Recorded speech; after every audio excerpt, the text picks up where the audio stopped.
वापस आप लोगों के सामने इस व्याख्यान क्लासेस में आपका बहुत बहुत स्वागत है। तो मित्रों, आज हम अपना विषय लेके आ रहे हैं और वो विषय है अपना भाषा विज्ञान से संबंधित है। और भाषा विज्ञान में हम जो भाषाओं का वर्गीकरण था उस भाषाओं के वर्गीकरण को हम पढ़ चुके हैं। आज हम और उस भाषा के वर्गीकरण में हम जो एक पार्ट को पढ़ चुके हैं, जो भारतीय भाषा परिवार का हमने विभाजन किया था और भारतीय प्राचीन भारतीय आर्य भाषा काल को लेकर के हम पढ़ चुके हैं। और मैं एक बार बता देना चाहूँगा कि प्राचीन भारतीय आर्य भाषा में हम वैदिक संस्कृत और लौकिक संस्कृत के बारे में हम अध्ययन कर चुके हैं और उनकी जो मुख्य विशेषताएं हैं उनके बारे में हम अच्छी तरह से हम पढ़ चुके हैं। तो मित्रों, हम भाषा विज्ञान में उस वाले टॉपिक में हम यहाँ तक पढ़ चुके हैं कि वैदिक संस्कृत की मुख्य विशेषताएं क्या क्या हैं और लौकिक संस्कृत की मुख्य विशेषताएं क्या हैं और उन दोनों संस्कृतों में किस प्रकार का हमारा साहित्य लिखा गया है उसके बारे में हम चर्चा कर चुके हैं। तो मित्रों, आज का जो टॉपिक है अपना उसी का अगला भाग है और वो अगला भाग अपना ये है। जो हम भारतीय भाषाओं का अध्ययन करते हैं तो उसके 3 वर्ग निकलते हैं, जिसमें हम पहले वर्ग का हम अध्ययन कर चुके हैं और वो पहला वर्ग अपना था प्राचीन भारतीय आर्य भाषा काल के रूप में। और आज हम अपना विषय बिंदु लेके आ रहे हैं वो 2 नंबर पे है, या भाषा का दूसरा वर्ग है और उसका नाम है मध्यकालीन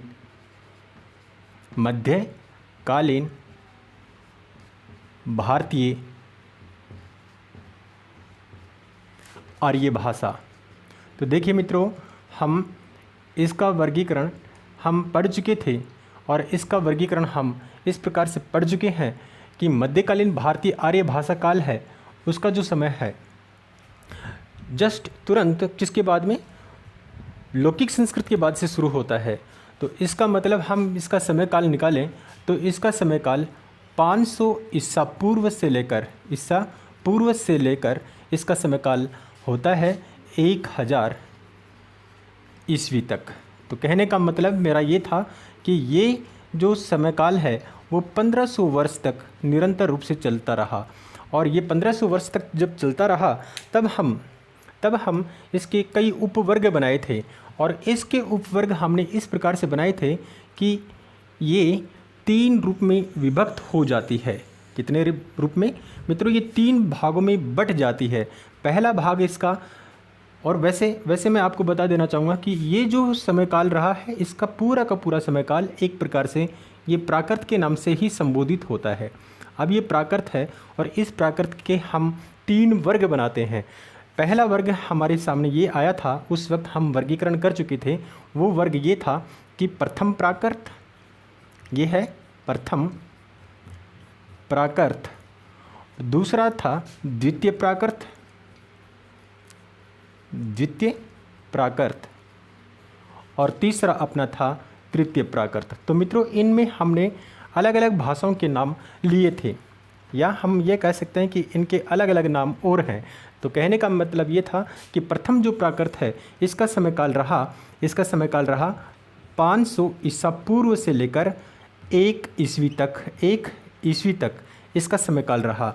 द्वितीय प्राकृत का मतलब ये था कि 1 ईस्वी से लेकर 500 ईस्वी तक इसका समय काल रहा। तृतीय प्राकृत का मतलब है ये 500 ईस्वी से लेकर 1000 ईस्वी तक रहा। तो कहने का मेरा मतलब ये था कि ये जो समय काल है ये 1500 वर्ष तक चलता रहा। कौन सा? मध्यकालीन भारतीय आर्य भाषा का जो समय काल है वो 500 वर्ष तक चला। अब देखिए मित्रों, इसमें जो प्रथम प्राकृत है इसमें एक बोली विशेष बाहर निकल के आती है जिसका नाम है पाली। और दूसरा जो प्राकृत है या द्वितीय जो प्राकृत है इसका जो मुख्य विशेष नाम था वो नाम था प्राकृत। और तीसरी जो प्राकृत है या तृतीय प्राकृत है इसका विशेष नाम बाहर निकल के आया वो था अपभ्रंश, जिसके बारे में हम जो पहले भी पढ़ चुके हैं और पहले हम इस प्रकार से पढ़ चुके हैं कि इनका जो वर्गीकरण निकला था वो वर्गीकरण किस रूप में बाहर आया था, वो हम पहले भाषा विज्ञान का जो वर्गीकरण कर रहे थे या हम भाषाओं का वर्गीकरण कर रहे थे उसके अंतर्गत उसमें हम इसका अध्ययन कर चुके हैं। तो मित्रों, आज हम इसी टॉपिक को एक्सप्लेन रूप में या हम इस प्रकार से कहें कि इस वाले टॉपिक को या मध्यकालीन भारतीय आर्य भाषा का जो टॉपिक है इसको हम बहुत ही डिटेल से पढ़ेंगे। और डिटेल से हम इस प्रकार इसलिए पढ़ेंगे क्योंकि यह जो टॉपिक है हमारे नेट्स में, हमारे यूजीसी का जो पाठ्यक्रम है उस यूजीसी के पाठ्यक्रम में यह टॉपिक इसमें दिया गया है।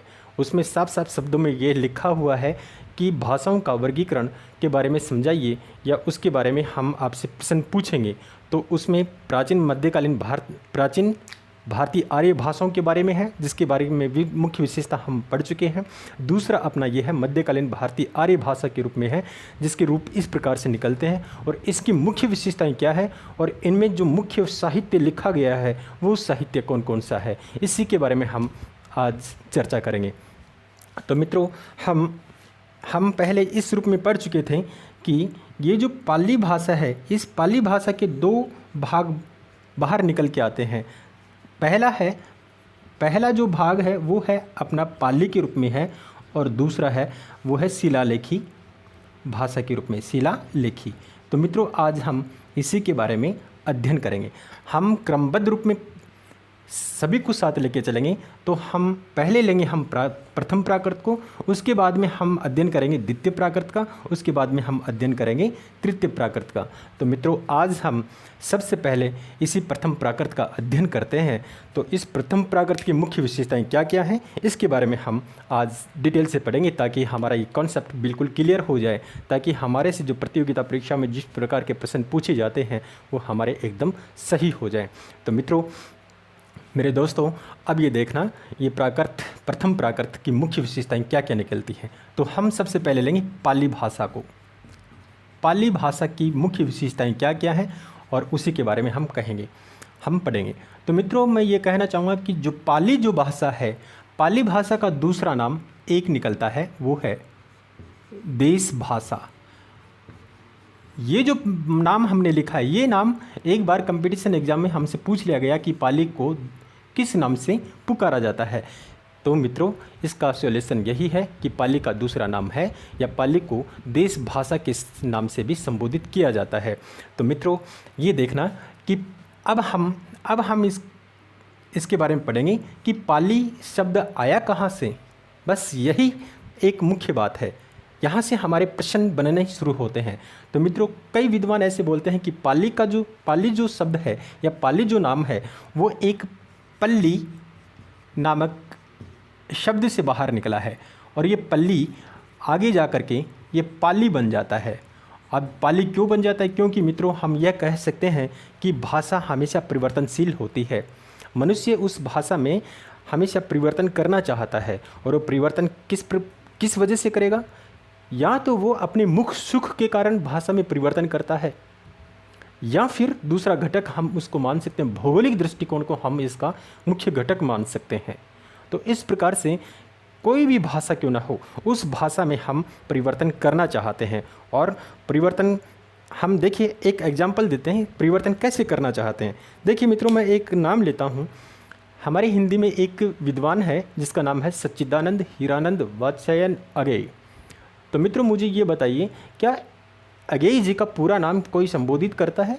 अपने हिंदी साहित्य में किसी से भी आप पूछ लो, क्या वो लोग अगेई जी का पूरा नाम संबोधित करते हैं? तो मित्रों, ऐसा नहीं। क्यों नहीं है? क्योंकि वो अपने कम से कम समय में वो अधिक से अधिक बताना चाहते हैं। एक तो ये घटक हो गया, इसका मुख्य कारण ये हो गया।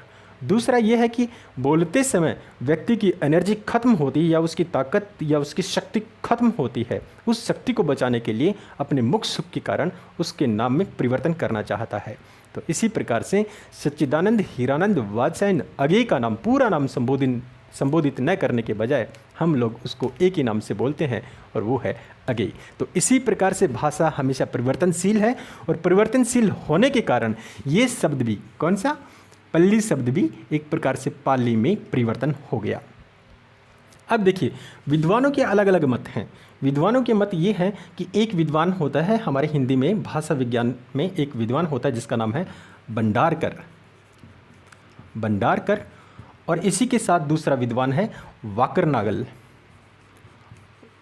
वाकर नागल ये भाषा वैज्ञानिक हैं और इन्होंने जो पाली भाषा के बारे में शोध किया तो पाली भाषा के बारे में ये बताया कि पाली सबसे पुरानी, पाली क्या है, पाली सबसे पुरानी प्राकृत है।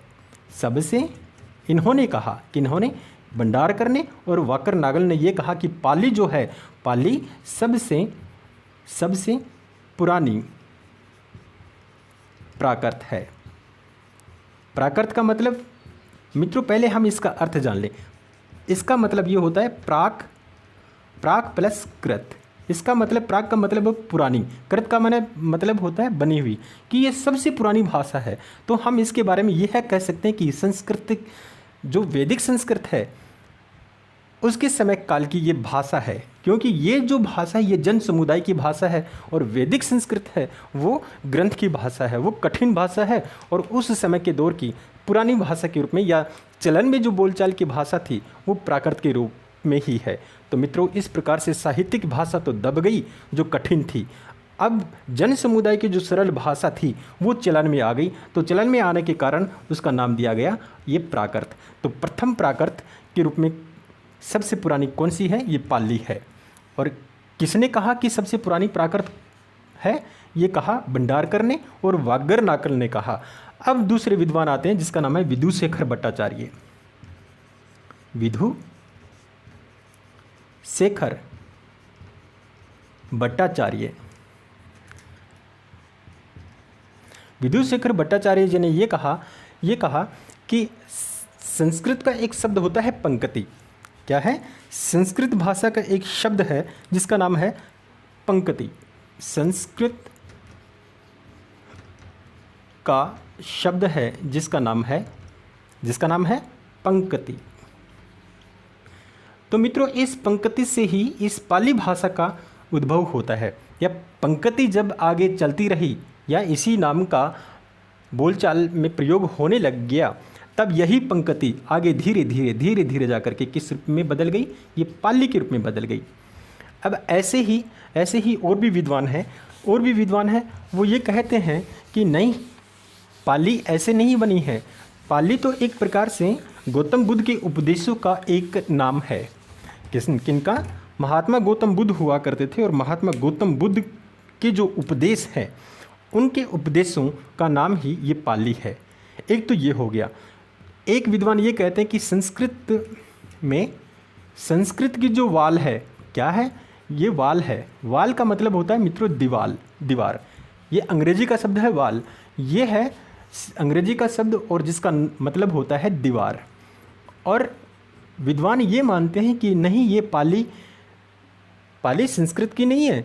ये कहते हैं कि ये वो भाषा है जो महात्मा गौतम बुद्ध हैं। कौन है? महात्मा गौतम बुद्ध हैं। उनके जो उपदेश हैं, उनके उपदेशों की रक्षा करने वाली ये भाषा है। बुद्ध के उपदेशों की रक्षा करने वाली एक भाषा है, रक्षा करने वाली यह भाषा है।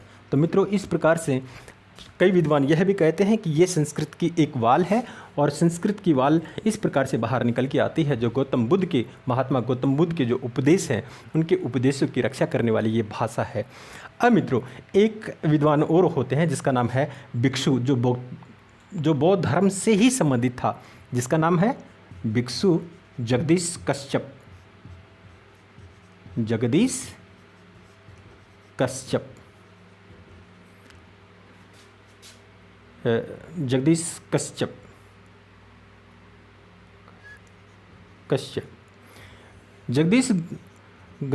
कश्यप यह कहते हैं कि नहीं, पाली का विकास ऐसे नहीं हुआ। पाली का विकास ऐसे हुआ है, संस्कृत का एक शब्द है जिसका नाम है पर्याय।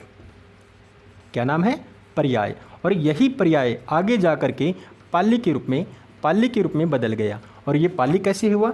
ये शब्द ऐसे था, अब ये शब्द कैसे बन गया? ये शब्द ऐसे बन गया पर्याय, फिर ये बन गया पलियाय, और फिर ये यही शब्द पलियाई से परिवर्तन होकर के पाली के रूप में बदल गया। तो मित्रों इस प्रकार से पाली भाषा का निर्माण होता है, या पाली भाषा जो शब्द आता है, या पाली नामक जो शब्द होता है, उस शब्द का विकास हमारे सामने इस प्रकार से बाहर निकल करके आता है। तो मित्रों अब हम पढ़ेंगे जो पाली भाषा में जो मुख्य साहित्य कौन कौन से हैं, उन्हीं के बारे में हम अब यहाँ उल्लेख करेंगे। तो मित्रों पाली भाषा में जो साहित्य लिखा गया वो मुख्य रूप से बौद्ध साहित्य लिखा गया। कौन सा? बौद्ध साहित्य। या गौतम बुद्ध ने बौद्ध धर्म की स्थापना की थी और उसी बौद्ध धर्म से संबंधित जो धार्मिक ग्रंथ हैं वो ही ग्रंथ इस भाषा में लिखे गए। किस भाषा में? इस पाली भाषा में लिखे गए। तो वे कौन कौन से हैं वो देखिए। मित्रों बौद्ध धर्म के जितने भी धार्मिक उपदेश हैं वो 2-3 भागों में बटे हुए हैं। तो मैं यहाँ 2 का नाम उल्लेख करना चाहूँगा। एक तो है पिटक। कौन सा है? पिटक। और दूसरा है अनुपिटक। अनुपिटक। तो मित्रों ये पिटक और अनुपिटक जो भाग है वो पाली भाषा में ही है। एक तो ये, इसके साथ साथ इसके और भी धार्मिक ग्रंथ हैं जिसके नाम इस प्रकार से हम बोल सकते हैं। एक तो है जातक कथाएं। जातक कथाएं जो पाली भाषा में है। एक है मिलिंद पन्हो। मिलिंद पन्हो। एक है बुद्ध घोष की अटकथा। बुद्ध घोष की अटकथा। एक है महावंश, दीपवंश या महावंश। महावंश ये जो ग्रंथ हैं बौद्ध धर्म से संबंधित ग्रंथ हैं वो इस प्रकार से हैं जो पिटक है और अनुपिटक है। तो मित्रों ये जो ग्रंथ हैं जैसे जातक कथाएं, मिलिंद पेन्नो, बुद्ध घोष की अटकथा और महावंश ये जो मुख्य ग्रंथ हैं जो बौद्ध ये पाली भाषा से संबंधित हैं और पाली भाषा में इस प्रकार के मुख्य ग्रंथ लिखे गए। इसके साथ साथ देखिए मित्रों ये पाली भाषा के बारे में हम बात कर रहे हैं कि पाली भाषा में, शुद्ध पाली भाषा में इस प्रकार के ग्रंथ लिखे गए हैं जो बौद्ध धर्म के उपदेशों का या उसके धर्म के उपदेशों का ये प्रचार प्रसार करने के लिए जो भी ग्रंथ लिखे गए हैं उन ग्रंथों में इस प्रकार की भाषा हमें देखने के लिए मिलती है। अब हम बात करें इसी प्रथम प्राकृत का दूसरा भाग। इसी प्रथम प्राकृत का दूसरा भाग मित्रों बाहर निकल के आता है और वो है शिलालेखी प्राकृत। वो है दूसरा भाग है शिलालेखी प्राकृत। शिलालेखी प्राकृत नहीं, माफ़ी चाहूँगा, शिलालेखी इसके नाम से है। तो ये शिलालेखी क्या है? तो देखिए मित्रों शिलालेखी वो हैं जो गौतम बुद्ध के जो धार्मिक उपदेश थे और उसके राज्य की जो प्रशासनिक व्यवस्था थी उस प्रशासनिक व्यवस्था को और उसके धर्म के उपदेश को बौद्ध भिक्षुओं ने बड़े बड़े शिलाखंड को काट करके उसके ऊपर अंकित या उसके ऊपर खुदाई करके लिखे जाने लग गए। क्या करने लग गए? वो लिखे जाने लग गए। तो इस प्रकार से ये भाषा अलग प्रकार से बन गई, पाली से अलग बन गई, जिसका नाम हम देते हैं शिलालेखी। तो मित्रों ये शिलालेखी का मतलब होता है लाट।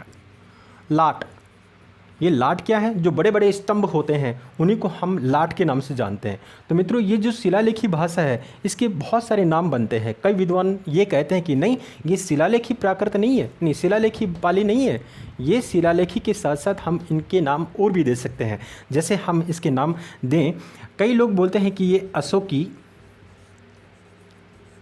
अशोकी प्राकृत है, कई विद्वान बोलते हैं। और कई लोग ये बोलते हैं नहीं अशोकी के साथ ये अशोकन प्राकृत भी बोलते हैं। क्या बोलते हैं? अशोकन प्राकृत। कई लोग ये बोलते हैं कि नहीं ये लाट प्राकृत है। क्या है? लाट प्राकृत। लाट प्राकृत क्यों? क्योंकि ये लाट का मतलब होता है स्तंभ, उसी को हम लाट बोलते हैं। कई विद्वान ये बोलते हैं कि नहीं ये शिलालेखी प्राकृत के नाम से नहीं होना चाहिए, इसका नाम लेण प्राकृत है। क्या है? लेण प्राकृत। तो मित्रों इस प्रकार से इस शिलालेखी प्राकृत की या शिलालेखी जो पाली है उसके नाम इस प्रकार से बाहर निकल के आते हैं। कई विद्वान कहते हैं कि ये अशोकी प्राकृत है, कई विद्वान कहते हैं कि नहीं ये लाट प्राकृत है, और कई विद्वान कहते हैं लेयन प्राकृत है। तो मित्रों इस प्रकार के प्रश्न हमारे प्रतियोगिता परीक्षा में बनते हैं, और मुख्य प्रश्न यह बनता है कि लेण प्राकृत किसका नाम है। तो मित्रों लेण प्राकृत हमारे सामने किसका नाम बाहर निकल के आता है, वो है शिलालेखी प्राकृत के रूप में। तो मित्रों इस प्रकार से हम इसके नामकरण निर्धारित करते हैं। अब बात आती है एक तथ्यात्मक बात हमारे सामने यह बात आती है, या वास्तविक रूप में बात यह आती है कि अगर हम इतिहास का अध्ययन करते हैं भारतीय इतिहास का, और भारतीय इतिहास का जो प्राचीन भाग है या प्राचीन भारत का इतिहास है, अगर हम उसमें पाली भाषा के बारे में अध्ययन करते हैं या सम्राट अशोक महान के बारे में हम अध्ययन करते हैं, तो अध्ययन में यह लिखा हुआ है, उस अध्ययन बिंदु में यह लिखा हुआ है कि सम्राट अशोक ने गौतम बुद्ध के उपदेशों का प्रचार प्रसार करने के लिए जिस भाषा के माध्यम से बड़े बड़े शिलाखंड को काट कर के उसमें खुदाई कार्य करवाया गया था, उसमें जो भाषा हमें दिखाई देती है वो 2 प्रकार की है। और वो कौन कौन सी है? एक तो है ये ब्राही लिपि, वो 2 लिपि के रूप में है। पहली है ब्राही लिपि के रूप में है, और दूसरी है खरोष्टी लिपि के रूप में,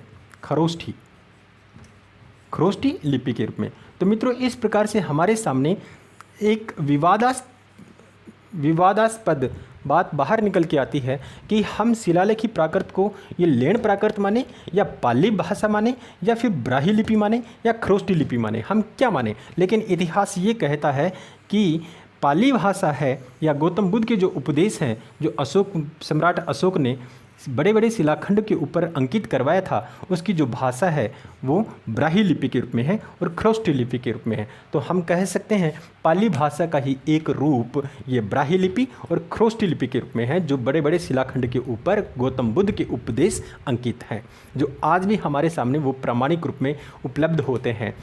बहुत सारे लाट हमारे सामने, बहुत सारे उसके स्तंभ हैं, बहुत सारे शिलालेख हमारे सामने आज भारतीय इतिहास प्रमाणित कर चुका है। तो मित्रों इस प्रकार से हम मध्यकालीन भारतीय आर्य भाषा का जो पहला प्राकृत है उसकी मुख्य विशेषताएं हम इस प्रकार से बाहर निकाल सकते हैं। तो अब बात करेंगे मध्यकालीन भारतीय आर्य भाषा का ये दूसरा भाग का मतलब ये है कि 1 ईस्वी से लेकर 500 ईस्वी तक का जो समय रहा है, मतलब द्वितीय प्राकृत का मतलब ये है, इसका समय ये रहा कि 1 ईस्वी से लेकर कब तक? ये 500 ईस्वी तक रहा, 500 ईस्वी तक। तो मित्रों हम इसके बारे में यह कह सकते हैं कि इससे पहले 1 ईस्वी से पहले जो समय रहा वो समय बौद्ध धर्म से संबंधित था। किससे? बौद्ध धर्म से संबंधित साहित्य था। लेकिन अब ये जो समय है कौन सा? द्वितीय प्राकृत का जो समय है वो मुख्य रूप से ये जैन धर्म से संबंधित रहा है, जैन धर्म से संबंधित है। मतलब कहने का मेरा मतलब ये है कि इस समय जो भी साहित्य लिखा गया वो मुख्य रूप से ये द्वितीय प्राकृत में जैन धर्म से संबंधित जो भी उपदेश हैं, जो भी उसके प्रवचन हैं, उन्हीं के बारे में इनका विश्लेषण किया गया है।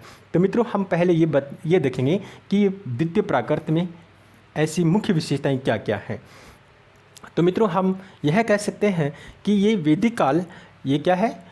ये जो भाषा है कौन सी? द्वितीय प्राकृत है। इसके बारे में हम यह कह सकते हैं कि ये वैदिक संस्कृत और जो संस्कृत जो भाषा है, वैदिक संस्कृत और लौकिक जो संस्कृत की भाषा है, उसी भाषा का ये जन भाषा का एक रूप है। जन भाषा का मतलब मैं इसको पहले भी बता चुका हूँ कि जन भाषा का मतलब यह है कि वैदिक काल में जिस प्रकार की भाषा साधारण जनता बोलते थे, वो ही भाषा आज यहाँ इस समय के दौरान बाहर निकल के आती है, जिसका नाम है ये द्वितीय प्राकृत। और द्वितीय प्राकृत का मतलब है ये उस समय के लोगों की वो उस समय के लोगों की सरल भाषा थी या व्यवहार में प्रयुक्त होने वाली भाषा के रूप में थी।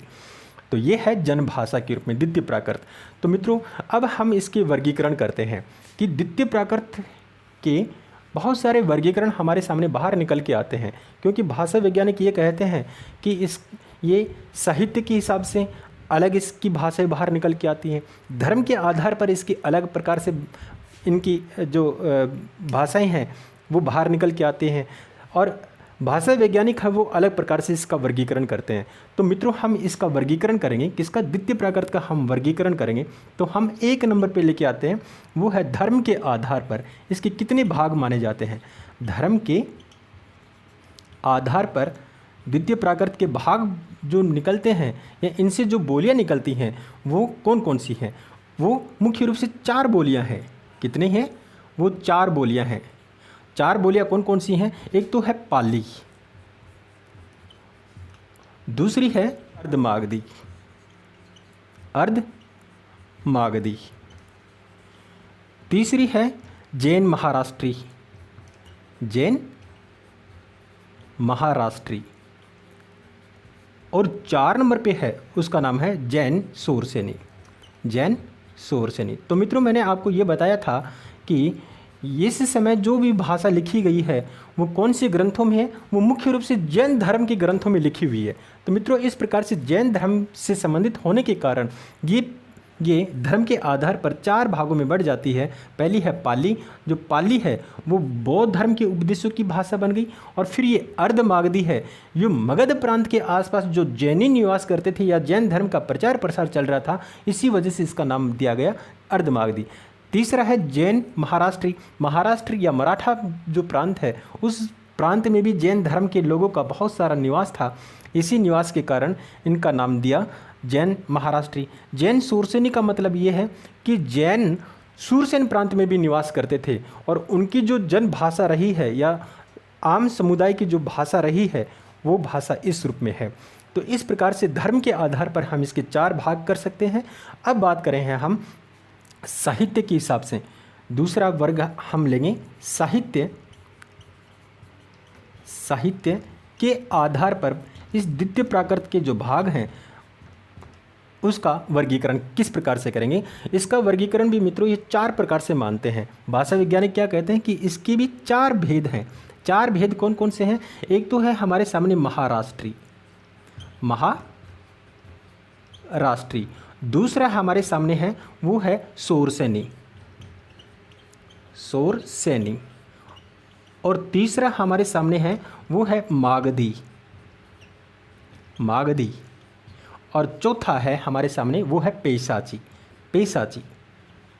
तो मित्रों इस प्रकार से हमारे जो साहित्य है, हमारा जो साहित्य है उस साहित्य के आधार पर हम द्वितीय प्राकृत का वर्गीकरण करते हैं, तब हमारे सामने इस प्रकार से वर्गीकरण बाहर निकल के आता है जो 4 भागों में है, और धर्म के आधार पर भी ये 4 भागों में है। अब बात करते हैं हम भाषा विज्ञान के आधार पर ये द्वितीय प्राकृत के भाग कितने बनते हैं। तीसरा हम वर्गीकरण लेंगे भाषा विज्ञान के आधार पर इसके कितने वर्ग बनते हैं। मित्रों भाषा विज्ञान के आधार पर द्वितीय प्राकृत के 5 वर्ग बनते हैं, 5 वर्ग हैं, और वो 5 वर्ग कौन कौन से हैं वो देखिएगा। 5 वर्ग, पहला तो है मागधी, मागधी प्राकृत, मागधी प्राकृत। दूसरा बनता है अर्धमागधी प्राकृत, अर्धमागधी प्राकृत, और तीसरा बनता है वो है शूरसेनी, शूरसेनी प्राकृत। 4 नंबर पे बनता है वो है पेशाची, पेशाची, और 5 नंबर पे बनता है वो है महाराष्ट्री। इस प्रकार से भाषा वैज्ञानिक यह कहते हैं कि द्वितीय प्राकृत के 5 भाग हैं।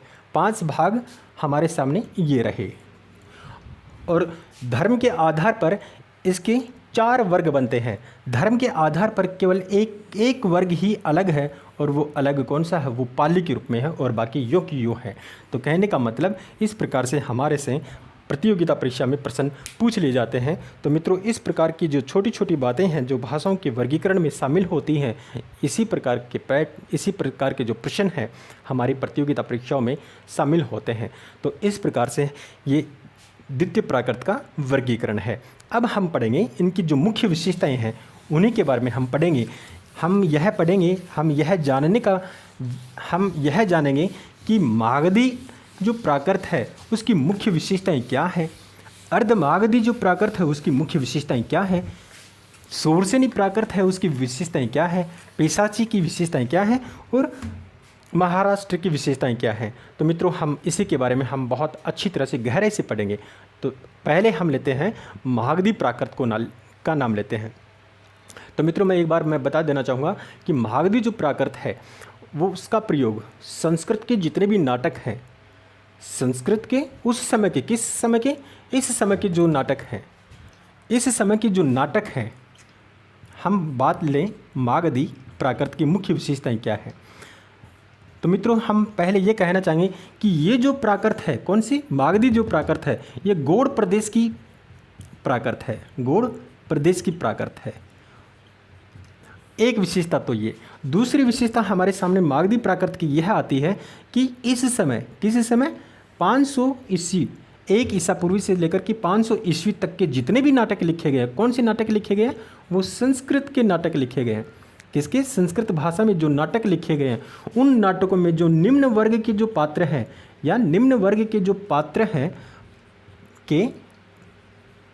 पात्र हैं उन पात्रों की ये भाषा रही है।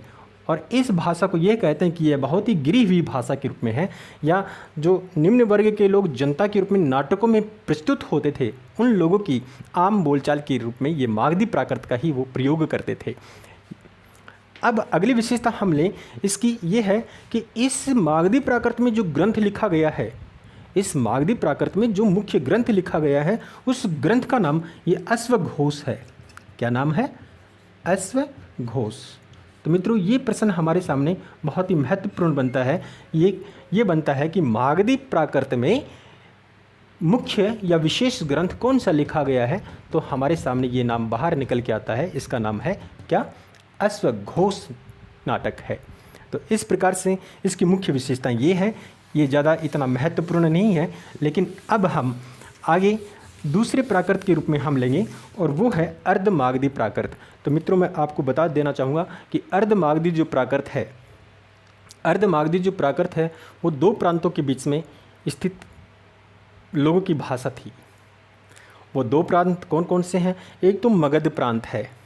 कौन सा है? एक तो मगध प्रांत है और दूसरा है सूरसेन प्रांत। उस मगध प्रांत में और सूरसेन प्रांत के बीच में जो भी क्षेत्र था, उन दोनों क्षेत्रों के बीच की भाषा, उन दोनों क्षेत्रों में निवास करने वाले लोगों की जो भाषा थी वो अर्धमागधी प्राकृत के रूप में थी, जिसको हम बोलते हैं कौशल प्रदेश। हम बात करें अर्धमागधी प्राकृत की, अर्धमागधी प्राकृत। मित्रों, इस अर्धमागधी प्राकृत के बारे में हमने कहा कि ये जो है ये कौशल प्रदेश की भाषा है। और ये कौशल प्रदेश कौन सा है?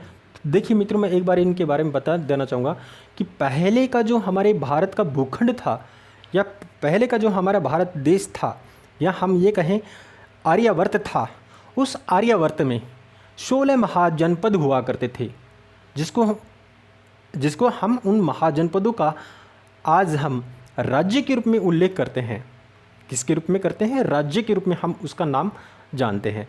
पहले वो राज्य नहीं था, राज्य की जगह उनका नाम था महाजनपद। और महाजनपदों की संख्या टोटल 16 हुआ करती थी।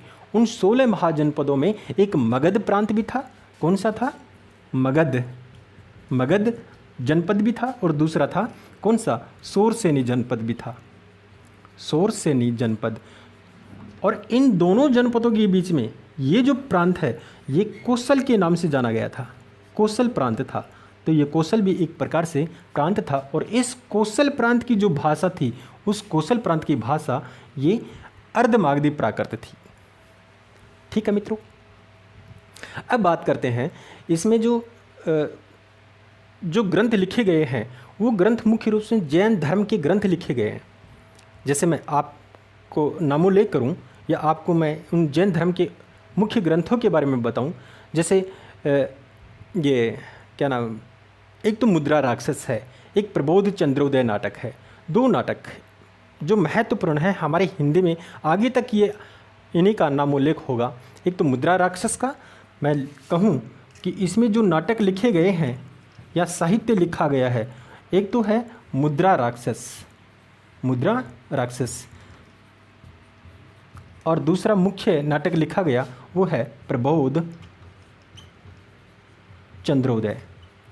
मित्रों, इनका नाम हमारे आधुनिक काल का जो साहित्य है, जो प्रेमचंद युगीन साहित्य को हम पढ़ेंगे उस समय भी इनका नामोल्लेख होगा। तो मैं एक बार बता देना चाहूँगा कि ये जो नाटक है मुद्रा राक्षस और प्रबोध चंद्रोदय नाटक है, चाहे हम नाटकों का अध्ययन करेंगे या फिर कहानियों का अध्ययन करेंगे, फिर उपन्यासों का अध्ययन करेंगे, तो उपन्यासों का अध्ययन करते समय या नाटकों का अध्ययन करते समय जब हम जयशंकर प्रसाद जी के नाटकों के बारे में अध्ययन करेंगे, तब इनका नाम भी आएगा। किनका? मुद्रा राक्षस का और प्रबोध चंद्रोदय का।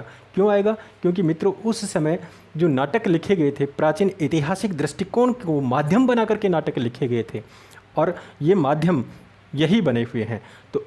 तो कहने का मतलब ये है कि अर्धमागधी में जो साहित्य लिखा गया वो इस प्रकार से महत्वपूर्ण है। अब हम बात करते हैं कि ये अर्धमागधी जो प्राकृत है, ये क्या शिलालेखों के माध्यम से भी लिखी गई है? मित्रों, कुछ एक विद्वान ऐसे हैं, बहुत सारे विद्वान ऐसे हैं, वो ये कहते हैं कि अर्धमागधी की जो भाषा है या अर्धमागधी जिस प्रकार से लिखी जाती है वो शिलालेखों में भी अंकित है। और कौन से शिलालेखों में अंकित है? मित्रों, ये शिलालेख कौन से हैं? ये शिलालेख इस समय के, ये सम्राट अशोक के ही शिलालेख हैं। सम्राट अशोक के ही शिलालेख हैं, जो कौशल प्रांत में भी इन शिलालेखों की मौजूदगी हमें मिली है। या हमारा इतिहास यह प्रमाणित करता है कि इस समय या कौशल प्रांत में भी ये साहित्य हमें ये हमें देखने के लिए मिले हैं, या लाठ या उनके शिलालेख या उनके स्तंभ हमें देखने के लिए मिले हैं।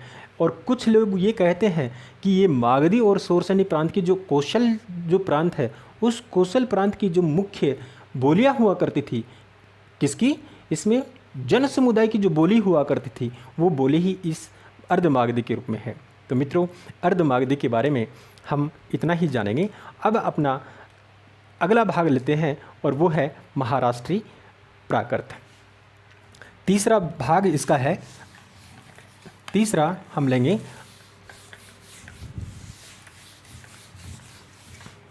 वो है महाराष्ट्री। 3 नंबर पे है महाराष्ट्री प्राकृत। तो मित्रों, ये महाराष्ट्री जो प्राकृत है, ये कहते हैं कि ये महाराष्ट्र की ही या महाराष्ट्र प्रांत की एक प्रकार की ये भाषा है, जिसमें जैन धर्म लिखा या जैन धर्म का या जैन धर्मावलियों का निवास था। धर्मावलियों का निवास स्थान था। कौन सा? ये महाराष्ट्र। तो जैन धर्म का निवास स्थान होने के कारण इसमें बहुत सारा जैन साहित्य लिखा गया। और वो जैन साहित्य कौन सा लिखा गया? वो जैन साहित्य मित्रों वो लिखा गया, जैन धर्म के 2 पार्ट होते हैं, एक है श्वेतांबर और दूसरा होता है दिगंबर। तो मित्रों, जो श्वेतांबर, जो श्वेत वस्त्र धारण करने वाले जो वो थे, जो जैन के अनुयायी थे या जैन धर्म के जो अनुयायी थे, उन्हीं के लोगों की जो भाषा है वो ये महाराष्ट्री अपभ्रंश के रूप में है। या हम ये लिखें इसमें, जो श्वेतांबर जैन हैं, श्वेतांबर जैन धर्म के जो लोग हैं, उनकी जो भाषा है वो इसी रूप में है। किसके रूप में? महाराष्ट्री प्राकृत के रूप में है। अब हम इसके साहित्य के बारे में चर्चा करें तो इसमें जो साहित्य लिखा गया वो साहित्य मुख्य रूप से कई विद्वान ये कहते हैं कि इसका जो साहित्य है उसको हम एक तो 2 प्रकार से नाम ले सकते हैं। एक तो है कालिदास का जो साहित्य लिखा गया। किसका? कालिदास का। जो कालिदास ने जो साहित्य लिखा वो साहित्य इसी प्राकृत में है। कौन सी प्राकृत में है? महाराष्ट्री प्राकृत में है, जो प्राकृत का ही एक भाग है। एक तो कालिदास के जितने भी नाटक हैं उसमें, और एक है हर्ष के जो नाटक हैं उनमें यह भाषा अंकित है या महाराष्ट्री जैन प्राकृत है, वो ही भाषा इसमें लिखी हुई है। अब देखिए इसके बारे में हम एक महत्वपूर्ण बात और जानेंगे कि यह जो प्राकृत है, ये जो प्राकृत, कौन सी प्राकृत, ये महाराष्ट्री जो प्राकृत है, ये सारी प्राकृत की सबसे सर्वश्रेष्ठ प्राकृत के रूप में बाहर निकल के आती है। क्यों बाहर निकल के आती है मित्रों, वो देखिएगा। हमने पाली भाषा के बारे में पढ़ा था, किसके बारे में, पाली भाषा के बारे में पढ़ा, और पाली में हमने ये कहा कि ये बौद्ध धर्म के उपदेशों की भाषा है। किसकी, बौद्ध धर्म है उसके उपदेशों की, या गौतम बुद्ध के जो उपदेश हैं उस गौतम बुद्ध के उपदेशों की ये मुख्य भाषा है। कौन सी, ये पाली। तो मित्रों मैंने आपको यह बताया था कि पाली तो है बौद्ध धर्म के उपदेशों की भाषा, लेकिन ये प्राकृत है। प्राकृत किसकी है, ये महावीर स्वामी ने जो जैन धर्म की स्थापना की थी, या जैन धर्म की जो मुख्य भाषा है वो मुख्य भाषा इसी रूप में है जो महाराष्ट्री प्राकृत के रूप में है। या हम यह भी कह सकते हैं, हम यह भी कह सकते हैं कि जैन धर्म की जो मुख्य भाषा है वो महाराष्ट्री प्राकृत है। और हम कई किताबों में ऐसे भी पढ़ते हैं कि पाली भाषा है वो तो बौद्ध धर्म की भाषा है, और प्राकृत जो भाषा है वो जैन धर्म की भाषा है। तो मित्रों जैन धर्म की जो मुख्य भाषा है वो इसी रूप में बाहर निकल के आती है, जिसका नाम है महाराष्ट्री प्राकृत। तो हम यह कह सकते हैं कि ये सारी प्राकृत, जितने भी प्राकृत हैं, हम 5 प्राकृत के बारे में अध्ययन करते हैं। कितनी, 5 प्राकृत के बारे में हम अध्ययन करते हैं। उन 5 प्राकृतों में से यह जो प्राकृत है ये सर्वश्रेष्ठ प्राकृत के रूप में सर्वश्रेष्ठ प्राकृत है, या हम यह कह सकते हैं ये सबसे परिनिष्ठित, क्या है, परिनिष्ठित प्राकृत है। परिनिष्ठित प्राकृत है, सभी प्राकृत में से सबसे सुधरी हुई, या हम यह कह सकते हैं ये सुसंस्कृत है। सुसंस्कृत का मतलब यह सुसंस्कृत भाषा, मतलब ये सभ्य भाषा है। इस प्रकार से हम कह सकते हैं कि यह साहित्यिक भाषा है, साहित्य की भाषा है। अब एक विशेषता और निकल के आती है।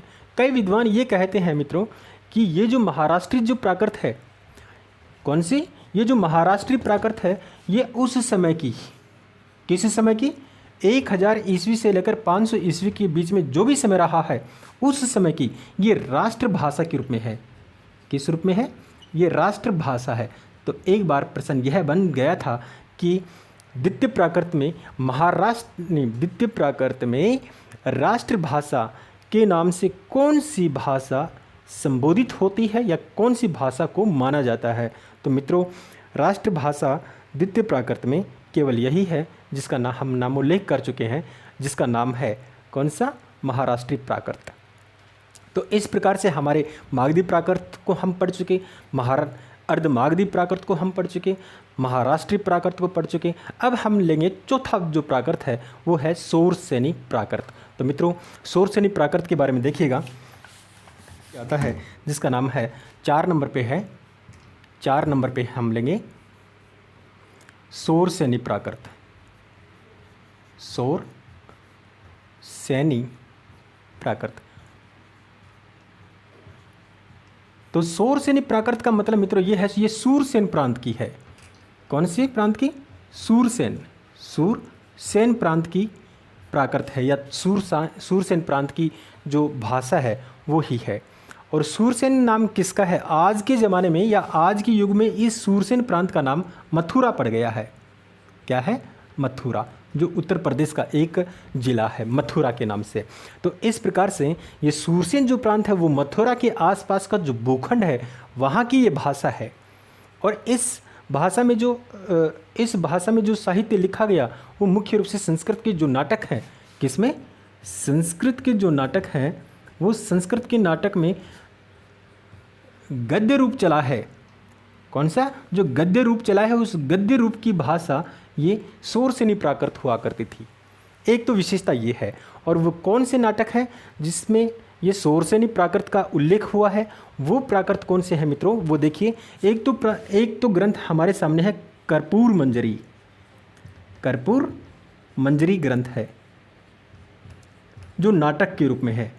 किसके रूप में है? जो नाटक के रूप में है। और दूसरा है हमारे सामने जो दिगंबर जैन है।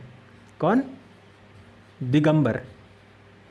दिगंबर जो जैन है, मैंने अभी अभी आपको बताया था कि जैन धर्म की दो वर्ग हैं, एक है श्वेतांबर और दूसरा है कौन सा?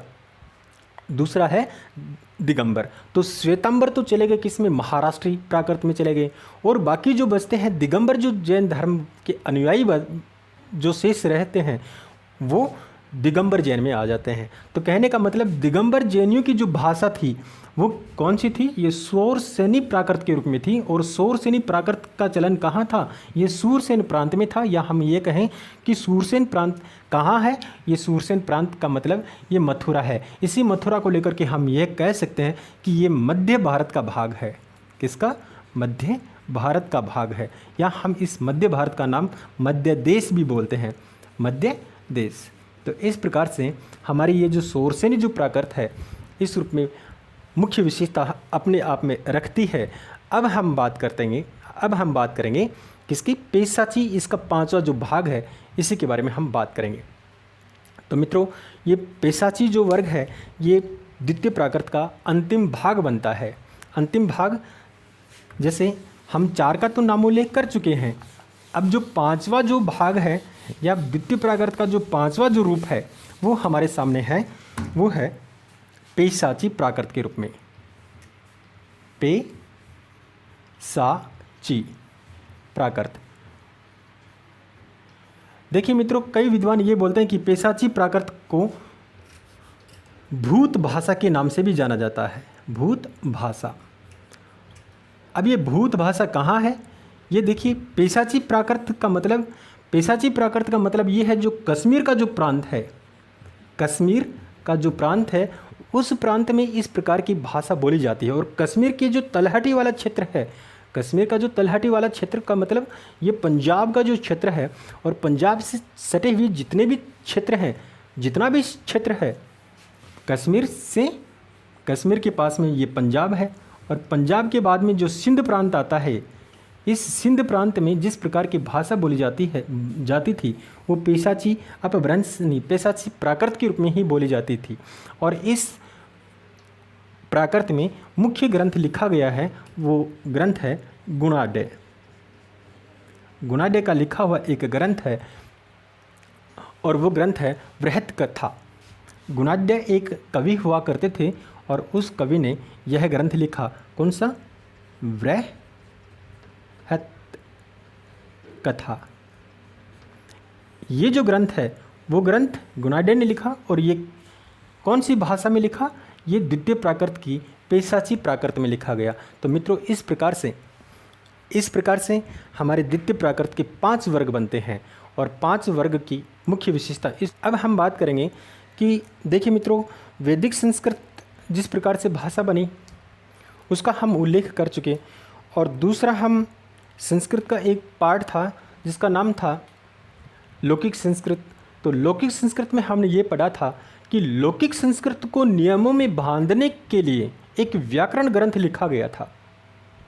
किसको? लौकिक संस्कृत को नियमों में बांधने के लिए, व्याकरण का रूप देने के लिए पाणिनि ने एक ग्रंथ लिखा था अष्टाध्यायी के नाम से। किसके नाम से? अष्टाध्यायी के नाम से एक व्याकरण ग्रंथ लिखा था।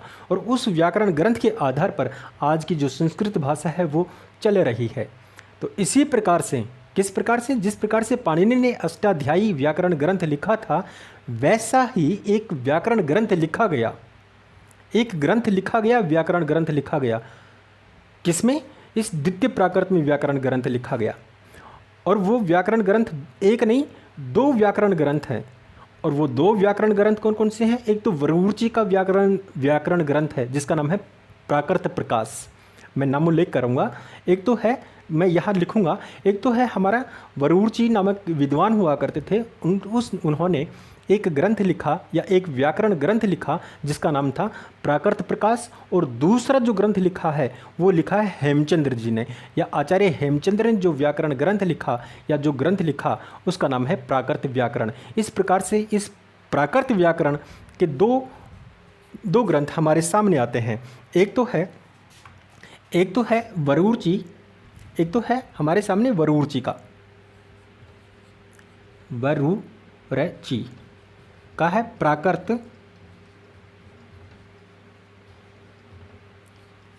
बरूरची का प्राकृत प्रकाश। और दूसरा है आचार्य हेमचंद्र ने लिखा, आचार्य हेमचंद्र, आचार्य हेमचंद्र ने जो लिखा वो आज बहुत ही प्रामाणिक व्याकरण का ग्रंथ है जिसका नाम है प्राकृत व्याकरण। क्या है? प्राकृत व्याकरण। प्राकृत व्याकरण। तो मित्रों, इस प्रकार से इस वर्ग में या मध्यकालीन भारतीय आर्य भाषा का जो रूप बाहर निकल के आता है, जो द्वितीय प्राकृत के रूप में है, और इस द्वितीय प्राकृत में दो ग्रंथ ऐसे लिखे गए ताकि उनको एक नियमों में बांध दे।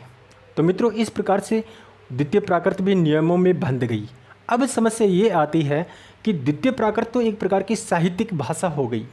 अब उसका जो सरल रूप है, उस भाषा का जो सरल रूप है, वो उस समय के जन समुदाय या उस समय के जितने भी आम वर्ग के आदमी हैं या मनुष्य हैं, उनकी बोलचाल की भाषा के रूप में प्रयुक्त होने लगी। और वो बोलचाल की जो भाषा थी वो प्राकृत से बदल करके अपभ्रंश में आ गई। किस में आ गई?